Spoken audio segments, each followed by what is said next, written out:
Do you think being a Roman emperor is all about endless feasts, fountains of wine, and golden statues? Then buckle up. Today I'm going to show you what happens when power, passion, and ambition mix into a hellish concoction. And even for ancient Rome, where excess was the norm, this is too much. The story of Valeria Messalina will turn your ideas about manipulation, madness, and influence upside down. And yes, even by the standards of the ancient Roman elite, she was considered excessive. So if you have someone with a delicate disposition nearby, close the door. We dive into the darkest crack of the golden age of Rome. The year is 38 AD. Imagine mourning on Palatine Hill, the most sacred place in the capital of the empire. It is not yet dawn, but the air is already thick and heavy, as if stretched to the limit. It smells of incense, but through the fragrance, the smell of sweat that has settled overnight breaks through. Thousands of slaves have been working without raising their heads. The hum of Rome penetrates the chambers through the marble columns. Millions of people scurry through the streets like ants in a giant anthill. But besides the city noise, you hear something else, a rustle, barely perceptible, like the rustling of snakeskin. This is not just gossip. In Rome, rumor was a weapon. A single whisper in the right ear, and an entire family could disappear from the face of the earth. A single hint, and the emperor could seem like a god or a nobody. And at the very center of this poisonous web was a woman whose name still makes historians shudder, not because she was evil, but because she was unstoppable. You walk through the palace corridors, the marble clinging to your bare feet with its coolness. Slaves pass by with downcast eyes. Each of them has seen enough to fill a dozen seasons of a modern TV series.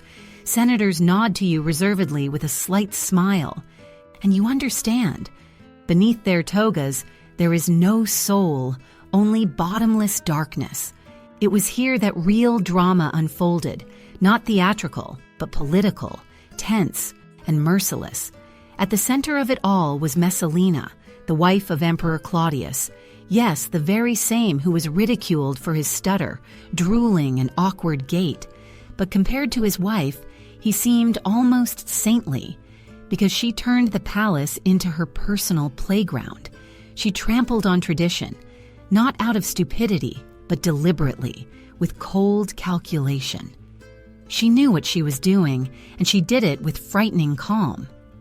Let me say right away, this is not a story about a fall. This is a story about an explosive cocktail, when innate cunning, rare beauty, and absolute impunity merge in one person.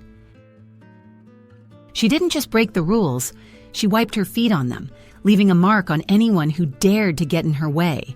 As a child, Messalina already lived in an atmosphere of court intrigue. The Messalina family belonged to the elite. Her grandfather was a friend of Emperor Augustus, and her mother was part of the inner circle of Livia Drusilla. Even then, she understood that power was not about positions, but influence. Not titles, but connections. In a world where marriages were arranged for alliances and children became pawns in the game of senators, she learned to play big from an early age. And no one, absolutely no one, expected that a girl with a delicate face and an angelic smile would one day turn Rome upside down. Incidentally, it was under Messalina that a secret guard unit appeared in Rome, answerable only to her. An unofficial network of agents who gathered information and eliminated threats. These people operated in the shadows, but in essence, they were the prototype of the secret police. Hundreds of years before the emergence of special services as an institution. It only got hotter from there. She didn't come out of nowhere. Valeria Messalina was born around 17 or 18 AD. And from the very beginning, it wasn't just noble blood that flowed through her veins, but concentrated imperial lineage. Her great-grandmother was Octavia, the sister of Octavian Augustus, the founder of the Roman Empire. Imagine the scale. It's like saying, My great-grandmother is the sister of all the founding fathers at once. In Rome, such a pedigree opened any door. Literally. You didn't even have to explain why you came. Just walk in. From childhood, Messalina grew up in a world where gold on the walls was combined with poison in cups, where intrigue was sharper than any dagger, and a smile could mean either friendship or death. Her childhood was spent under the reigns of Tiberius and Caligula, emperors whose actions made even seasoned Romans' hearts freeze. Towards the end of his life, Tiberius settled in Capri, and according to rumors led such a perverted lifestyle that even ancient historians preferred not to go into details. And Caligula? He proclaimed himself a god, made his horse a senator, and staged scenes that would seem excessive even today. In such an atmosphere, Messalina could not be naive. She learned silently, quickly, and accurately. She understood where a person ended and a monster began, and how to talk to him, and then she was given in marriage. To Claudius, the very same, awkward, stuttering, slouching, whom the family was ashamed of and kept in the shadows.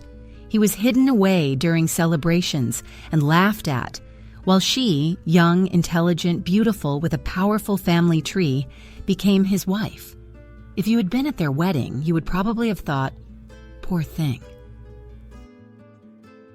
With a husband like that, her life is ruined. But life has a way of surprising us.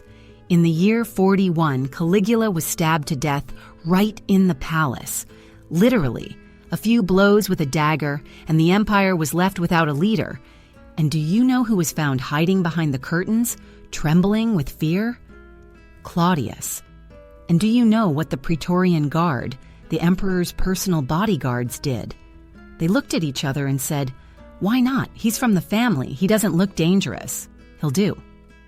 So, overnight, Claudius became emperor, and Messalina became the most powerful woman in the empire.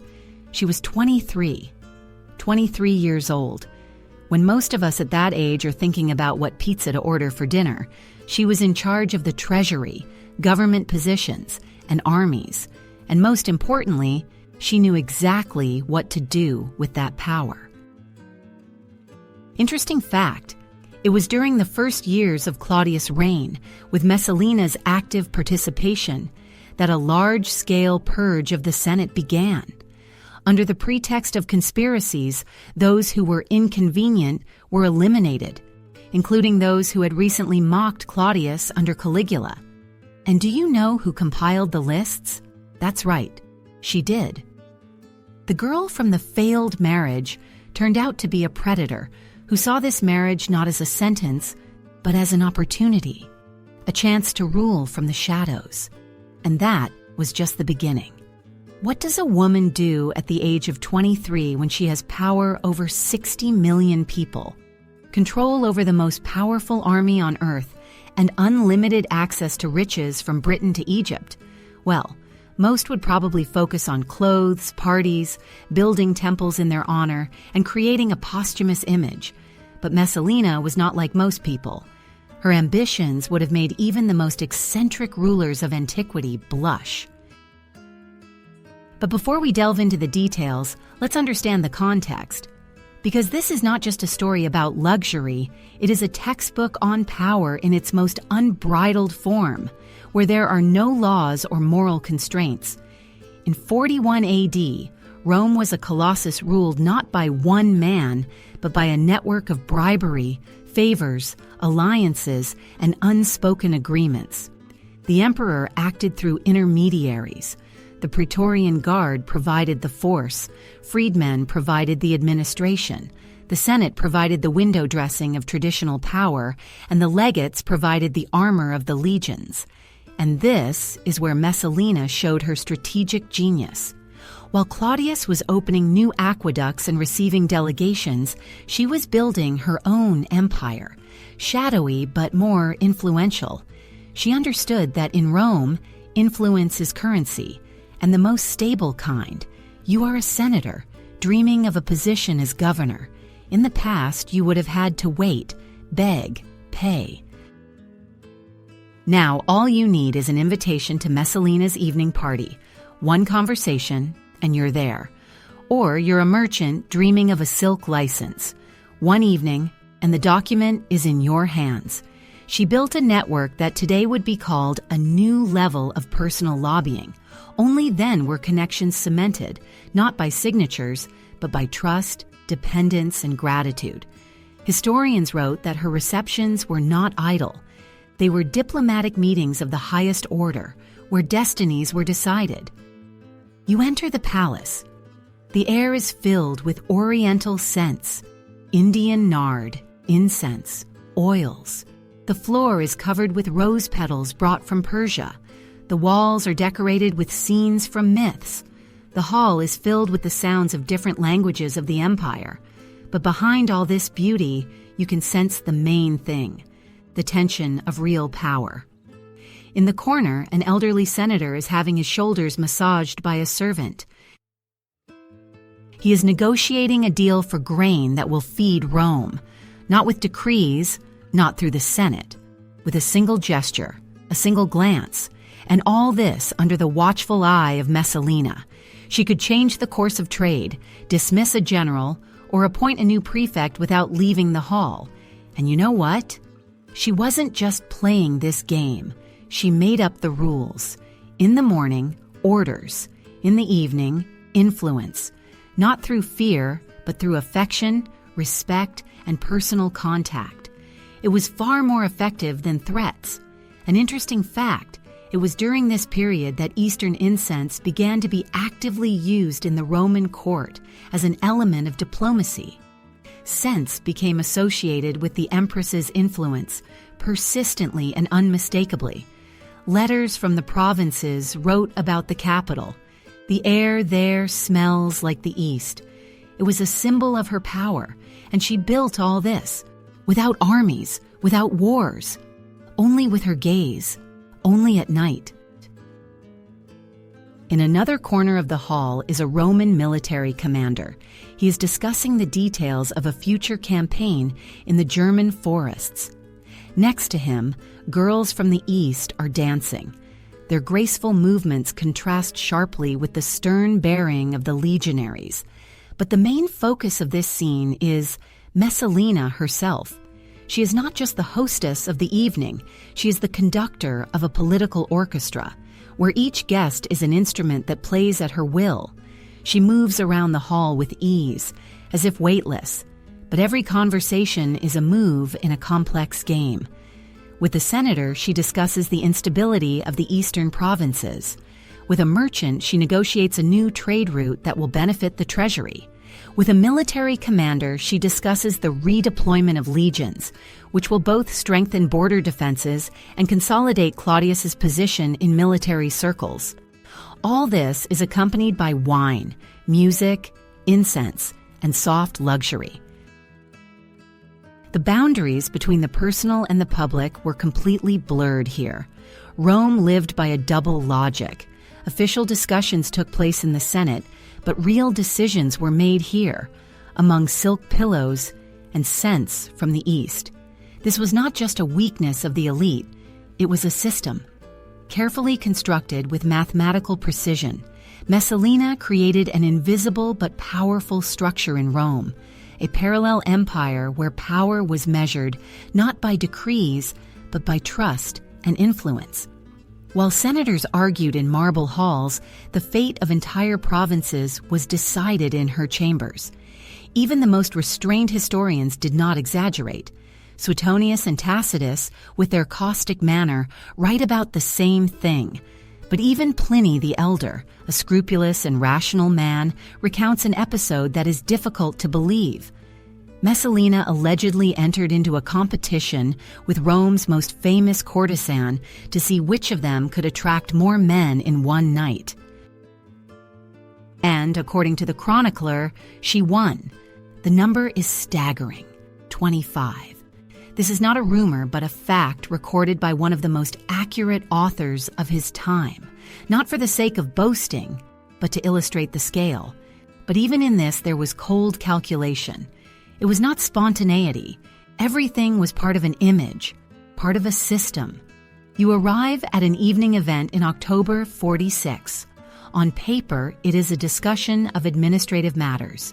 In reality, the imperial palace has been transformed. The Praetorians recognize you and lead you through corridors imbued with the scents of the East. The walls are decorated with statues, each worth the annual income of an entire city. You enter the triclinium, but there is no place for you to sit down.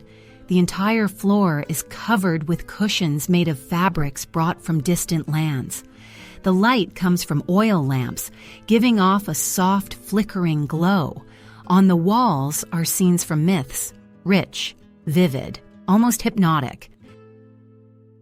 Among the guests are not only senators, but also Eastern merchants, actors, military commanders, ambassadors, and priestesses. And all of them are elements of a single mechanism controlled by one woman. She smiles and speaks softly, but her every word is a hint, her every glance a signal. Everything is decided instantly without unnecessary ceremony. An interesting fact, in 46 AD, a new type of Chinese silk, pearl silk, spread throughout Rome. Licenses to import it were granted to merchants who were personally close to Messalina. Thanks to this, silk became not just a fashion, but a symbol of proximity to the court. And it was here, in this refined chaos, that she felt free, because she had created it. Syrian merchants bring spices that smell of Eastern bazaars. Jewish bankers discuss financing new trade routes. Greek artists seek patrons.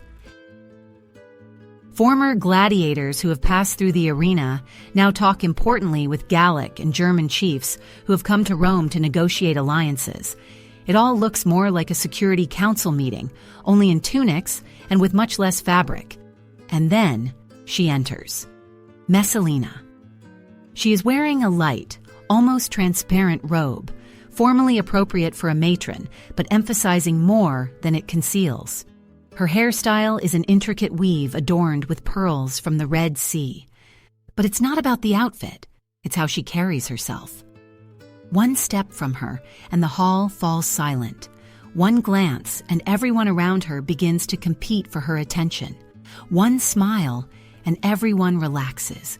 One wrinkle between her eyebrows, and the old senators begin to nervously rub their palms against their togas. Dinner begins modestly. Olives, cheese, wine with honey. But with each cup, the conversation becomes quieter and the atmosphere more relaxed.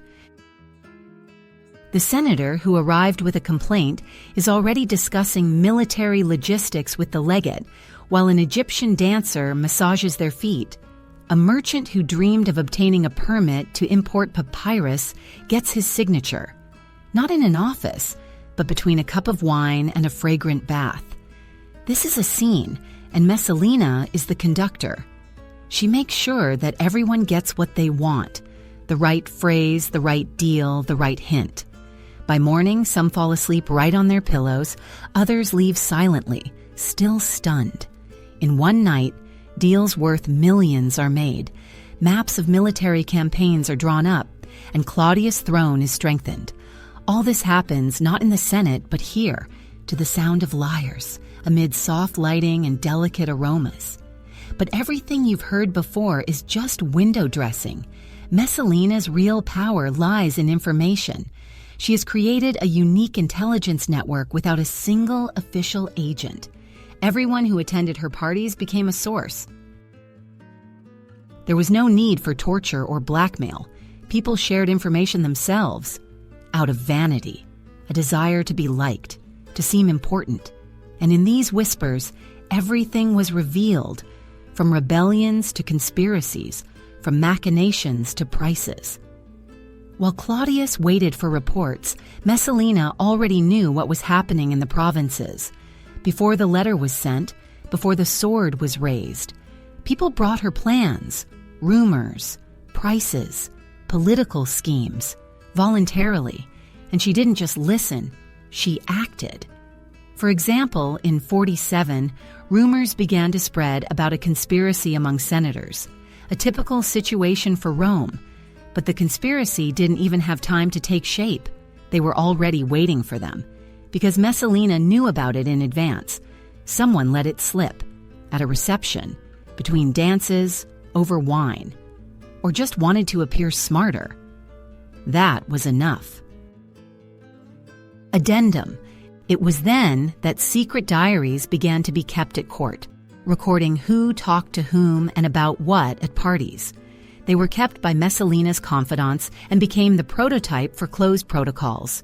These records, according to Suetonius and Pliny, were called events of the night. Messalina turned whispers into weapons and whispers into power. But instead of immediately reporting the conspiracy to the emperor, Messalina decided to play it big. She arranged a series of private meetings with each of the potential participants. No scandals, no interrogations, just wine, gentle conversation, and seemingly casual chats. In one evening, she got everything out of them: names, details, dates, and she did it in such a way that the conspirators did not feel threatened. They revealed themselves in an attempt to please, impress, and demonstrate their importance. But she did not stop there. Instead of immediately exposing them, she began to feed them false information, supposedly in the form of advice or remarks. These improvements made the conspiracy easier to trace, and she arranged the finale so that everything would be revealed at the perfect political moment. When Claudius announced the arrests, he looked like a confident and perceptive ruler. But the whole scene was played out according to Messalina's script. The conspirators died thinking that they had been betrayed by chance or by classic informers. No one suspected that their actions had been directed and destroyed by one woman, even before they began to act. This was her art, not just to obtain information through intimacy, but to create a vulnerability in which a person gives everything away themselves. And even more, imagine, you are at one of her nighttime meetings. The atmosphere is luxurious, with rare wine, soft lighting, and music. Next to you is a woman whom all of Rome admires, and she suddenly asks, "How are things in your province? How are the supplies coming along? What are the rumors in the Senate? Has it gotten calmer on the northern borders?" And you tell her, not because you have to, but because you want to. You want to be interesting. You want to show that you're playing the game too. And she listens. She smiles. She remembers. A month later, she has a map of the entire empire in her head, more accurate and vivid than any scroll in the archives. She knows where discontent is brewing, who is quarreling with whom, where the situation is coming to a head. And all this knowledge is gathered between the lines, between gestures, between toasts. She had a network where no agent knew they were an agent. It was intelligence gathering through sympathy, trust, and the desire to be needed. Each of her guests dreamed of returning, and each left her a piece of power. It was a network that any modern secret service would envy. But like any system built on illusion, it had a weak spot. It worked too well, and at some point, Messalina began to believe that she was truly untouchable. Now we come to one of the most sensational and disturbing chapters in her story, the one mentioned in almost all ancient chronicles, her desire to prove her superiority in the most unexpected sphere. But before we can understand why this became such a scandal, we need to understand how the paid love industry worked in Rome. And believe me, it was not at all what you might imagine. In Rome, it was part of public life, officially permitted and strictly regulated by the system. Paid love in ancient Rome was not something that happened in the shadows of back alleys or brought lifelong shame. It was a real industry, legal, regulated, and surprisingly respected. The top women in this field, called meters, weren't just beautiful. They were educated, sensitive, skilled conversationalists, and well-versed in psychology. The most famous ones had admirers, fame and wealth on par with senators. They were the real stars of their time. And then Messalina decided to challenge them, openly, personally. This happened in 47 AD in an elite establishment in the Subura district, the noisiest and most scandalous area of Rome. But it wasn't some kind of dark dive. Rather, it was an elegant club with marble halls, baths with fragrant oils, frescoes by master artists, interior gardens, and even a library with Greek treatises on the art of love. That's where the Empress went. She wore a wig and went by the fictitious name of Lysica. But she did not bother with any special disguise. On the contrary, it was important to her that everyone knew who she was. It was a gesture, loud and provocative. The essence of the competition was to see who could entertain the most visitors in one night. Everything was recorded by witnesses, without rest or breaks. Her rival was the famous Sila, a respected professional with a brilliant reputation. Let's leave out the details of this story out of respect for the rules of the platform, but the result is well known. Messalina won by a landslide. But that's not the point. What matters is why she did it. It was not a whim. It was a political act.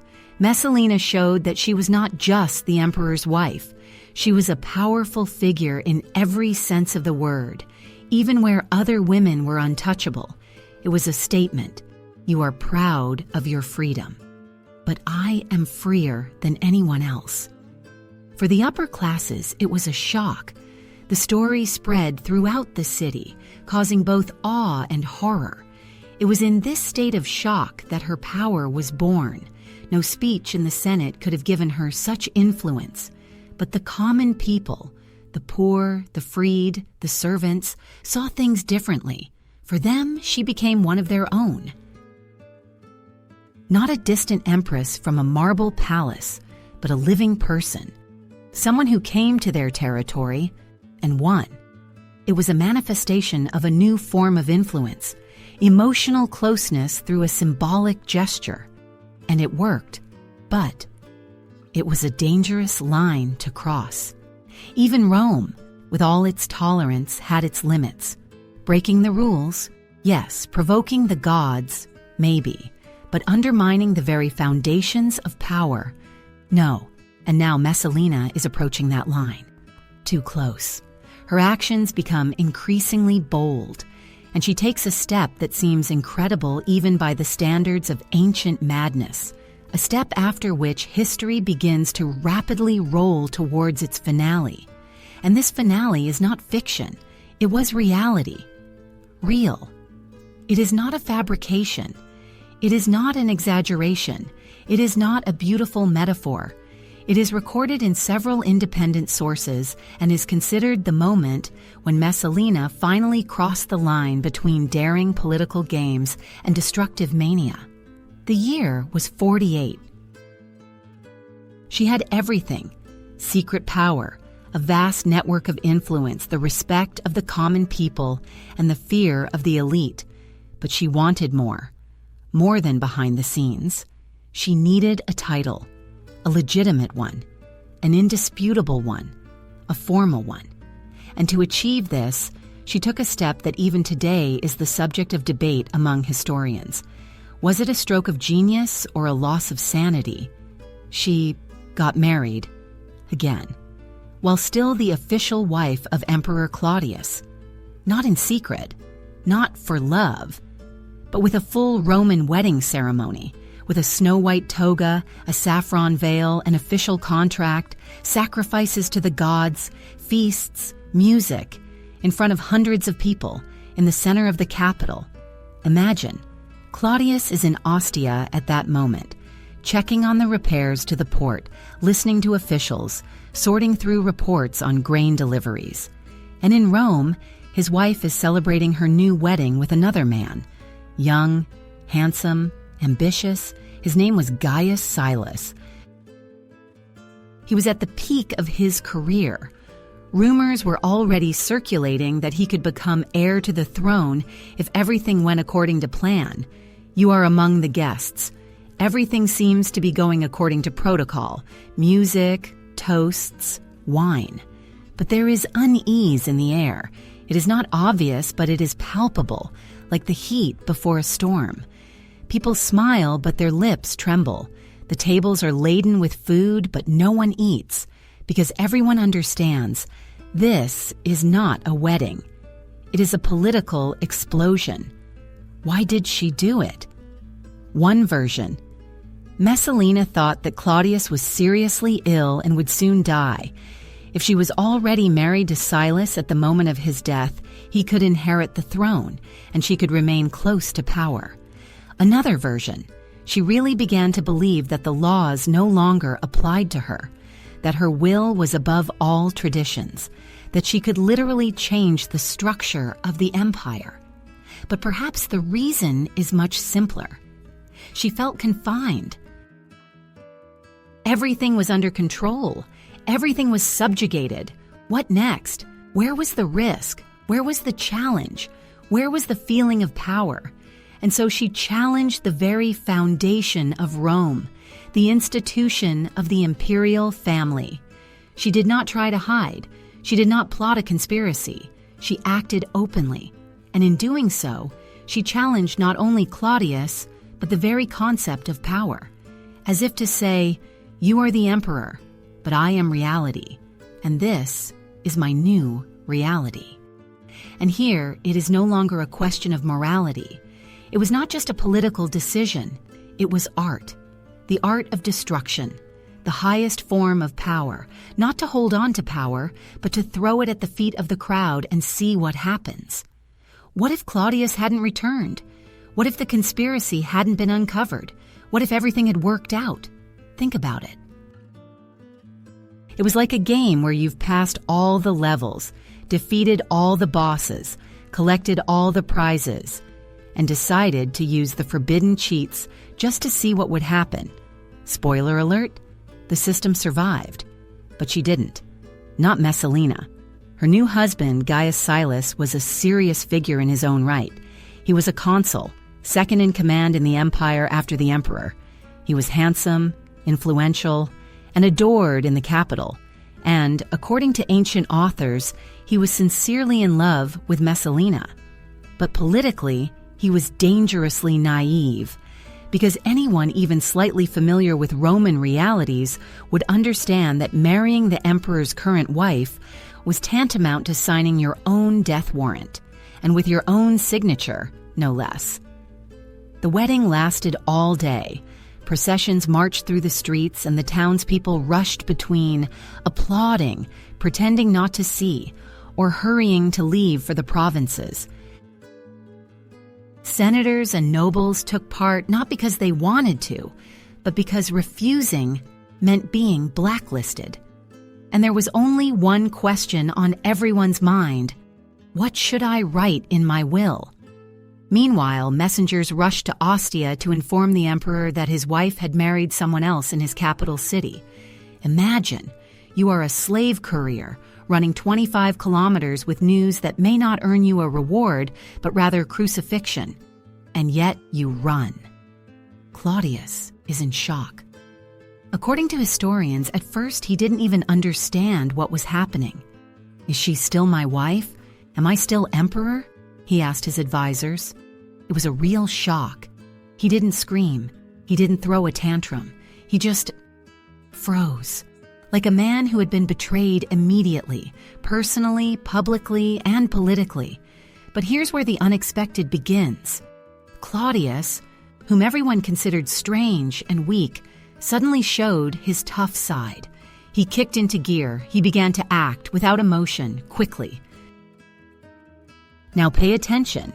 Messalina had a huge support network: senators, freedmen, merchants, military men. But each of them had to choose: follow a woman who had committed obvious madness, or stay with the legitimate emperor who had the army behind him. The answer was obvious. One by one, they all turned away. The quickest was Narcissus, Claudius' chief advisor. He knew how the inner workings of power were organized. He didn't just turn away. He led the process himself.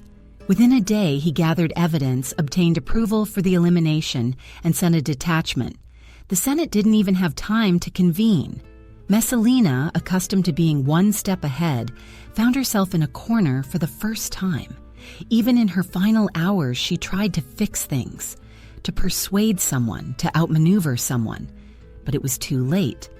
The end was quick, cold, without drama, without tribunals. And here's what's important. This isn't a story about a villain who was punished. This is a story about a woman who climbed higher than everyone else, and at some point decided that she could do anything. She challenged not only tradition, not only her husband, but the very structure of power. She decided that she was capable of rewriting the rules. But rewriting the system without controlling everything to the end is deadly. And now the question is, what if she had managed to take one more step? One move forward? What could the story have been? This man, Narcissus, had been eating out of her hand for years. He was at every one of her parties, enjoyed her trust, received appointments, influence, and access to all the secret levers of power. And when the smoke started to rise, he was the first to run with a torch. Just like everyone else, senators, merchants, courtiers, those who yesterday drank her wine and laughed in her chambers, now looked around in amazement. What feasts! We were discussing philosophy and finance. Rome once again showed how quickly it forgets those to whom it owes a debt. But the reaction of the streets was particularly interesting. The common Romans heard the news, and the city boiled over. As always, opinions were divided. The first, supporters of tradition, were furious. For them, she had destroyed something sacred, the institution of the family, respect for the ruler, the very structure of the world. The second, on the contrary, could not hide their admiration. Brave, beautiful. To the end, they whispered on the benches, glancing around, and the third group was simply frightened. Because if the emperor's wife could get away with such things, who could say where the boundaries now lay, or whether there were any at all? Meanwhile, in the port of Ostia, Claudius was suffering a nervous breakdown worthy of a tragedy. He tossed and turned between despair and rage, bursting into cries, then freezing in apathy. "Am I still emperor?" he asked, as if he didn't know the answer himself. And then they explained to him, this wasn't just treason, it was an attempt to overthrow him. If he didn't act now, tomorrow he might not exist at all. He understood, and he gave the order. Messalina and Silius were declared enemies. The operation to eliminate them began. But what shocked even Rome at that time was that Messalina did not try to escape. She did not hide. She did not beg or cry. She threw a final party, a feast, a performance, a farewell. Her servants, knowing that soldiers would soon be in the palace, received orders. Bring wine, light the lamps, scatter flowers. Music played. The guests were afraid, but she was not. She smiled. She danced. It was not a whim. It was her way of saying, I will leave as I have lived, without begging, without trembling, without submitting. Historians wrote that at that moment she became not just a fallen favorite, but a symbol, a woman who decided to be herself, even in the end. Her life was a scandal. Her death was legendary. She was impossible to forget, just as it is impossible to forget a fire in the Forum. She was feared. She was erased from mosaics, but the memory of her remained, because she lived as she was not allowed to live, as if there were no fear, as if there were no boundaries.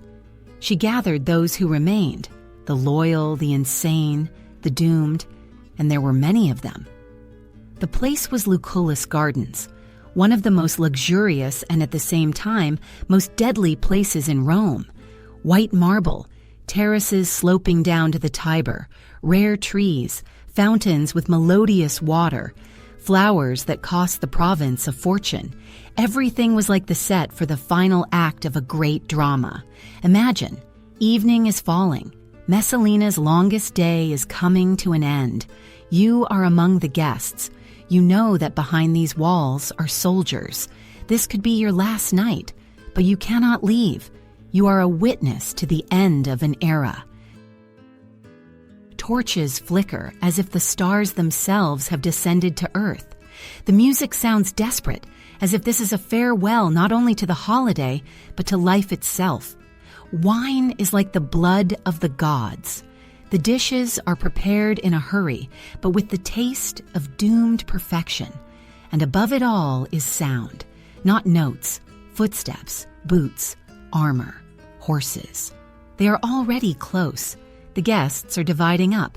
Some are in tears, some drink without stopping, some are frozen in shock, and in the center is she, Messalina, outside of time, outside of logic, outside of fear. She is described as mesmerizing, crazy, but not broken. She laughs, then tears off her jewelry, then repeats the same thing. This is a mistake. Everything will return to normal. Tomorrow we will laugh again in the palace. She addresses the guests. She says strange things. She promises that Claudius will understand everything, that tomorrow will be like before. Some leave, some stay, because they cannot do otherwise. Because they believe until the very end that a miracle is possible. The night turns into a theater. People laugh through their tears. They embrace each other. They fall onto the pillows. They drink, kiss, whisper, as if trying to live a whole life in one night, because they know there won't be another. And then dawn breaks. The sun's rays touch the marble. And at that moment, they appear. Soldiers. Without words, without drama. Everything is quick. Everything is precise. Some run away. Some hide. Some surrender without a fight. They find Silius by the fountain. He is drunk. He does not resist. He just whispers poems in Greek about love, about fate, about how quickly dreams end. Thus ended the night that was supposed to be the beginning of a new era, and it became the last dance. Beautiful, madness, a merciless farewell to a world where anything is possible. Only one scene remained, the most cruel, the quietest, the most real. Silius was executed at dawn. Without words, without trial, without farewells, just like a criminal. But with Messalina, everything turned out to be more complicated. Claudius, despite everything, could not make up his mind. They had children. They shared power. She was not just his wife. She was his partner. And strange as it may sound, perhaps he still loved her. Painfully, confusedly. But he loved her. His advisors understood that doubt was now more dangerous than a sentence. Rome was waiting. The people, the Senate, the army, everyone. Because it wasn't just about Messalina, it was about whether a woman in power could do anything and get away with it. If the empress was left untouched, then the law meant nothing. Claudius was torn. It was the hardest day of his life. To forgive meant destroying the entire order. To order her execution meant losing the only person who knew his true self. But time was running out, and then Narcissus appeared, without permission, without hesitation. He gave the order, settle the matter. The centurion of the Praetorian Guard went to Lucullus's gardens. The party was over. Only traces remained, empty cups, flowers underfoot, torn wreaths. The guests had disappeared. She was left alone by the fountain, Messalina. Witnesses wrote that she looked as if she had aged decades. Her hair was disheveled. Her makeup was like a mask that had slipped from her tears. Her hands were shaking, but her eyes looked straight ahead, straight at the soldier who had come for her. And she did not beg. She did not hide. She did not offer gold. She straightened up, and she became herself again, the empress. A woman who is not afraid. She asks for only one thing, a little time, to leave a letter, her last, her final gesture, her last voice. This letter never reached us. It was destroyed. But historians wrote that she wanted to explain, not justify herself. To say, "I did not go mad. I knew what I was doing. I went where no one else dared to go." And at that moment, everything becomes clear. This is not a story about a fall. It is a tragedy about a person, about a woman, about ambition, power, and the price it demands. Messalina was not afraid of death. She was afraid of being forgotten, and she will not be. Never. Because her name is a reminder of how far a person who once believed they could do anything is capable of going. The soldier, who expected to see a woman in panic, begging for mercy, froze. Instead of hysteria, he saw calmness and dignity, and it struck him so much that he granted her last wish.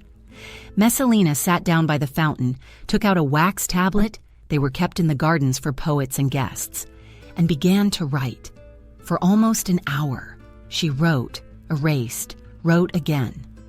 No one knows what exactly was in the letter. When it was handed to Claudius, he burned it without reading it. And for 2,000 years, people have been arguing about what she wrote. Some say it was a confession. Some say it was an explanation. Some say it was a warning.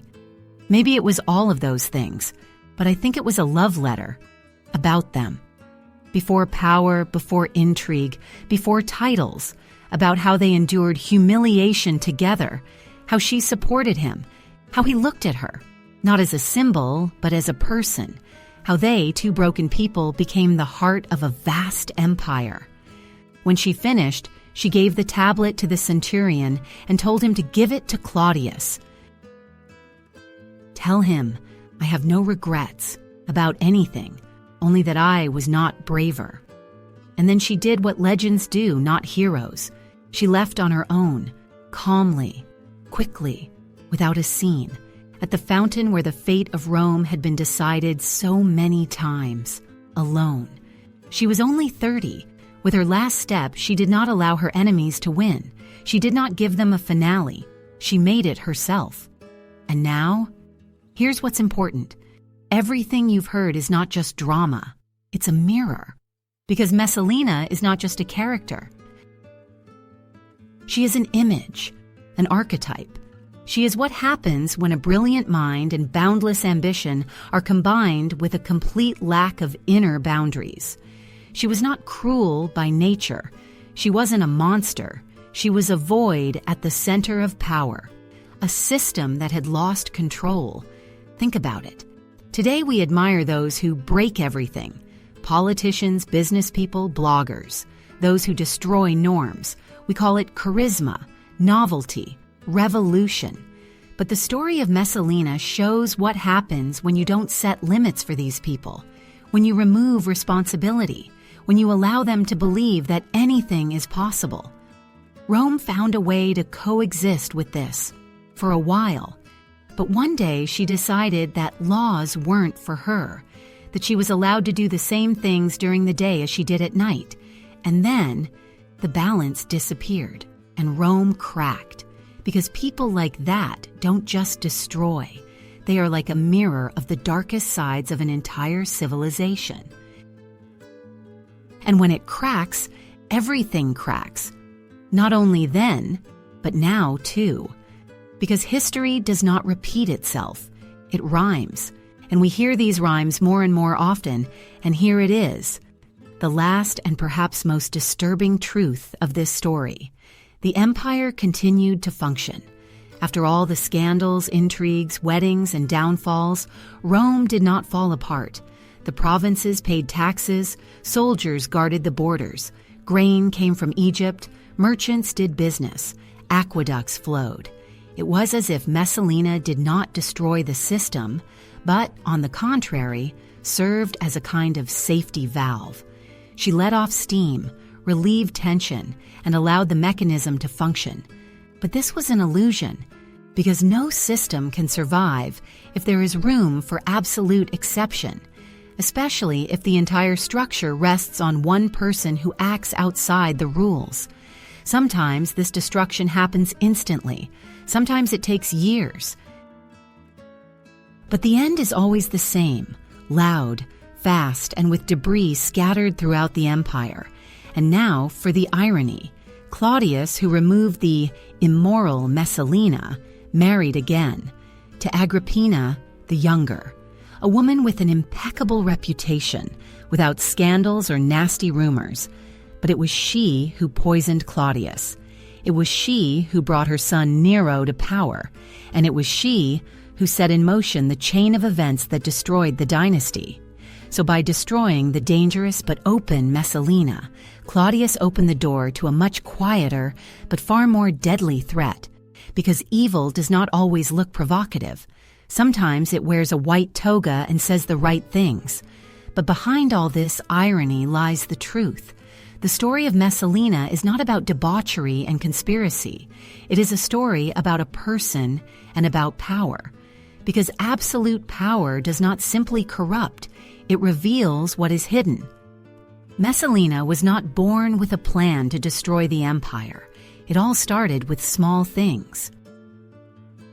With one concession, with one violation, with one exception, then another. Then every step was over the line, until the line itself disappeared. That's what's really scary. Not the scenes in brothels, not the palace intrigues, but how easily any of us in conditions of absolute freedom from consequences can turn into a monster. So before you close this video, ask yourself one question. What would you do if you woke up with absolute power? Not for a day, not for a week, for years. Would you really remain yourself? Or would you gradually become someone you can't even imagine today? This isn't just a question, it's a mirror. Because the story of Messalina isn't about Rome. It's about us. It's about those who fire people for the sake of reports.